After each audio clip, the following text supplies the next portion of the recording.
നിഷേധിക്കുന്നത് ശ്രീ ബാലകൃഷ്ണനാണ് വടകരയിൽ നിന്നും. ശ്രീ ബാലകൃഷ്ണൻ, ഈ എങ്ങനെ സ്വന്തം പാർട്ടിക്കാർക്ക് ഏതെങ്കിലും സ്ഥാനം കൊടുക്കുന്നതിന് പകരം എങ്ങനെ അന്യ പാർട്ടിക്കാരിൽ നിന്ന് ആരെങ്കിലും ചാടിച്ച് സ്വന്തം പക്ഷത്ത് കൊണ്ടുവരാം എന്നതിൽ ഗവേഷണം നടത്തുകയാണോ കേരളത്തിലെ ഇന്ത്യയിലെയും പ്രധാനപ്പെട്ട പാർട്ടികളൊക്കെ? നമസ്കാരം. നമസ്കാരം. രാഷ്ട്രീയം എന്ന് പറഞ്ഞാൽ രാഷ്ട്രത്തെ സംബന്ധിച്ചമായ നിലപാടുണ്ടാകുമ്പോൾ രാഷ്ട്രീയം അങ്ങോട്ടും ഇങ്ങോട്ടും മാറുകയൊക്കെ ചെയ്യും. പക്ഷെ സീറ്റ് കിട്ടിയിട്ടില്ല, എനിക്ക് സ്ഥാനം തന്നില്ല എന്ന് പറഞ്ഞു നടക്കുന്നവർ അവർ രാഷ്ട്രീയക്കാരല്ല, അവർ അധികാരമോഹികളാണ്.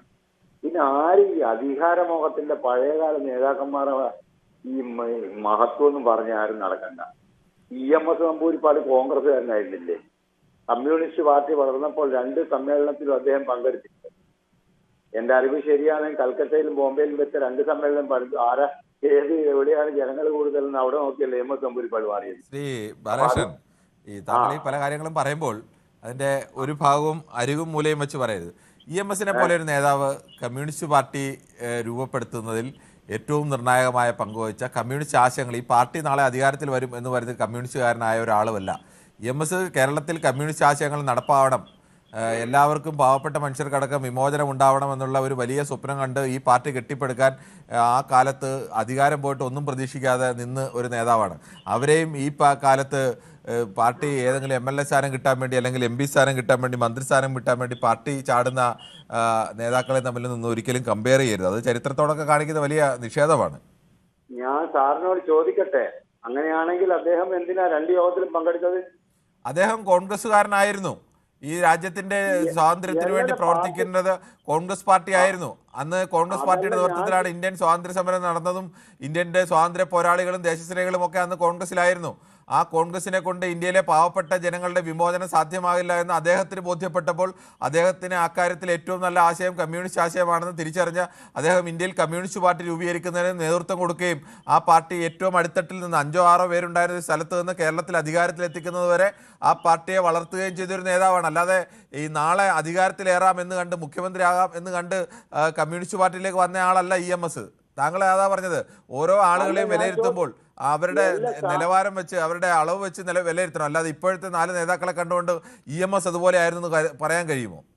അല്ല, ഞാൻ ചോദിക്കട്ടെ, അത്ര ആദർശധീരനാണെങ്കിൽ അദ്ദേഹത്തിന് 2 യോഗങ്ങളും 64 അതാ പറഞ്ഞത് ശ്രീ ബാലകൃഷ്ണൻ. ഒരാൾ ഒരു ഇന്ത്യയിലേക്ക് ഒരു പുതിയ ലോകത്തുണ്ടായിരുന്ന മറ്റൊരാശയം കേരളത്തിൽ കൊണ്ടുവന്ന് നടപ്പാക്കാൻ ശ്രമിക്കുകയാണ്. ആ സമയത്ത് ഒരാൾ മറ്റൊരു പാർട്ടിയിൽ മെമ്പറായിരുന്നു, അത് ശരിയാണ്. അത് EMS ഇതെല്ലാം തുറന്ന് വളരെ വിശാലമായി എഴുതിയിട്ടുണ്ടല്ലോ. അതിനെക്കുറിച്ചൊക്കെ താങ്കൾ ഈ ഒരാളെ കുറിച്ച് പറയുമ്പോൾ EMSനെ പോലെ ഒരു നേതാവിനെ കുറിച്ചൊക്കെ പറയുമ്പോൾ എന്തും വിളിച്ചു പറയുന്നത് ഈ പുതിയ വാട്സാപ്പ് കാലത്തെ ആളുകളെ പോലെ എന്ത് പറഞ്ഞാലും നെഹ്റുവിന്റെ തലയിലേക്ക് കെട്ടിവെക്കുക എന്നൊക്കെ പറയുന്ന പോലെ അത്തരം നേതാക്കളൊക്കെ വലിയ പ്രകാശ ഗോപുരങ്ങളായി നിൽക്കുന്ന നേതാക്കളാണ്. അവരെ കുറിച്ചൊക്കെ ഒരു കാര്യം പറയുമ്പോൾ പഠിച്ചിട്ട് പറയണം, അല്ലാതെ എന്തും അങ്ങ് വിളിച്ചു പറയാനോ. സാർ ഒരു മിനിറ്റ്, സാർ വായിക്കറി പറയാൻ ഞങ്ങൾ അനുവദിക്കണം. ഞാൻ എന്താ തെറ്റായിട്ട് പറഞ്ഞത്? അദ്ദേഹം 2 യോഗത്തിലും പങ്കെടുത്തില്ലേ? താങ്കൾ അങ്ങനെയല്ല പറഞ്ഞത്. ഏത് യോഗത്തിൽ ആള് കൂടുതലാണെന്ന് നോക്കിയിട്ട് അങ്ങോട്ട് പോയതാണ്, അല്ലാതെ ആശയമൊന്നും അല്ല എന്ന് പറഞ്ഞ് കേരളത്തിലെ കമ്മ്യൂണിസ്റ്റ് പാർട്ടിയുടെ സൈദ്ധാന്തിക ആചാര്യനായി നിൽക്കുന്ന ഒരു നേതാവിനെ കുറിച്ച് ആള് കൂടി എണ്ണം നോക്കി പോയ ആളെന്നൊക്കെ പറഞ്ഞാൽ അത് എങ്ങനെയാണ് അംഗീകരിക്കലാവുക? അദ്ദേഹം സ്വന്തം സ്വത്ത് എഴുതി കൊടുത്തതിന് വലിയ മഹത്വം പറയുന്നു. ഒരു വ്യക്തിക്ക് എന്തിനാ സ്വത്ത്? മക്കളെ വിദ്യാഭ്യാസത്തിനും ശ്രീ ബാലകൃഷ്ണൻ, അതൊന്നും അല്ലല്ലോ വിഷയം. EMSന്റെ ചരിത്രമൊന്നും ബാലകൃഷ്ണൻ ഇനി പറഞ്ഞ് കേരള ജനതയെ പഠിപ്പിക്കേണ്ടതില്ല. കേരള ജനതയ്ക്ക് EMS ആരാണെന്ന് നല്ല ഉത്തമമായ ബോധ്യമുണ്ട്. അല്ല, വേദനയുണ്ട് ശ്രീ ബാലകൃഷ്ണൻ, വേദനയുണ്ട്. താങ്കൾ എന്ത് വിളിച്ചു പറയാൻ കഴിയുന്ന ഒരാളല്ല EMS. എന്താ സംശയം? അങ്ങനെ എന്ത് വിളിച്ചു പറയാൻ കഴിയുന്ന ഒരാളല്ല EMS. അധികാരമോഹി തന്നെയാ. താങ്കൾക്ക് EMSനെ കുറിച്ചല്ല ചർച്ച. താങ്കൾക്ക് ഈ വിഷയത്തിൽ ചർച്ചയുണ്ടോ? താങ്കളുടെ പാർട്ടി ഏത് പാർട്ടിയിൽ നിന്ന് വരുന്ന ആളുകളെല്ലാം സ്വീകരിച്ച് ആക്കുന്നുണ്ടല്ലോ, അതിനെ കുറിച്ച് പറയുന്നുണ്ട്, പറഞ്ഞോളൂ. ഏതെങ്കിലും ആശയം കണ്ടിട്ടാണോ ഇന്ത്യയിലെ മറ്റു പാർട്ടികളുടെ നേതാക്കന്മാരെ എല്ലാം പിടിച്ച് സ്വന്തം പാർട്ടിയിലാക്കുകയും അവർക്ക് അധികാര സ്ഥാനം കൊടുക്കുകയും ചാക്കിട്ട് പിടിക്കുകയും ചെയ്യുന്ന അതിനെ കുറിച്ച് താങ്കൾക്കൊന്നും പറയാനില്ലേ? ഇപ്പോ ഞാൻ വല്ല അസഭ്യം പറഞ്ഞോ? സാറിത്ര ചൂടാവാൻ അല്ല, താങ്കൾ അതിനേക്കാൾ മോശപ്പെട്ട രീതിയിലല്ലേ പറയുന്നത്? സാറിന്റെ മനസ്സിലങ്ങ് വെച്ചാൽ മതി, പ്രേക്ഷകരോട് അത് എടുക്കണ്ട.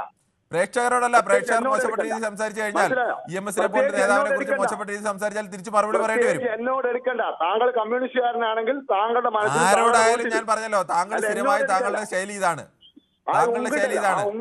ചോദിക്കുന്ന വിഷയത്തിലല്ല പറയുന്നത്. താങ്കൾക്ക് ചില ആശയങ്ങളുണ്ട്. ആ രാഷ്ട്രീയ ആശയത്തുമായിട്ട് ഇഷ്ടപ്പെടാത്ത ആളുകളെ, കോൺഗ്രസ്സുകാരായാലും CPM-കാരായാലും അവരെയൊക്കെ പ്രധാനപ്പെട്ട നേതാക്കളെ കുറ്റം പറയും. അതിനെന്താ? അധികാരമോഹം പണ്ടേ ഉള്ളതാ. താങ്കൾ ഇതേക്കുറിച്ച് ഒന്നും പറയാനില്ല. അപ്പോ അല്ല താങ്കൾ കമ്മ്യൂണിസ്റ്റുകാരനായ താങ്കൾ നമ്മുടെ ചോദ്യം അതല്ലല്ലോ ശ്രീ ബാലകൃഷ്ണൻ. നമ്മുടെ ചോദ്യം എന്താണ്? നിന്ന നിലയിൽ പാർട്ടി മാറുന്ന ആളുകൾ, ഏറ്റവും കൂടുതൽ പാർട്ടി മാറുന്നവരെ സ്വീകരിക്കുന്ന പാർട്ടി താങ്കളുടെ പാർട്ടി BJP അല്ലേ? അതിനെക്കുറിച്ച് താങ്കൾക്കൊന്നും പറയാനില്ലേ? ഞാൻ പല പ്രാവശ്യം താങ്കൾ ചെയ്യുന്നുണ്ട്, അനുവദിച്ചു തരുമൊന്നുമില്ല. താങ്കൾക്ക് പറയാൻ പറ്റുമെങ്കിൽ പറഞ്ഞോളൂ. ആവശ്യം പോലെ സമയം പറയാൻ പറ്റുമെങ്കിൽ അധികാരമോഹം എക്കാലത്തുകൊണ്ട് എല്ലാ രാഷ്ട്രീയക്കാർക്കുണ്ട്.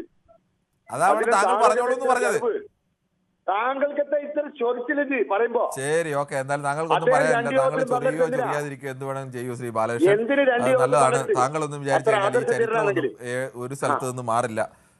ശ്രീ ബാലനാണ്. കൂടുതൽ വാർത്തകൾക്ക് news 18 Keralam YouTube channel subscribe ചെയ്യുക.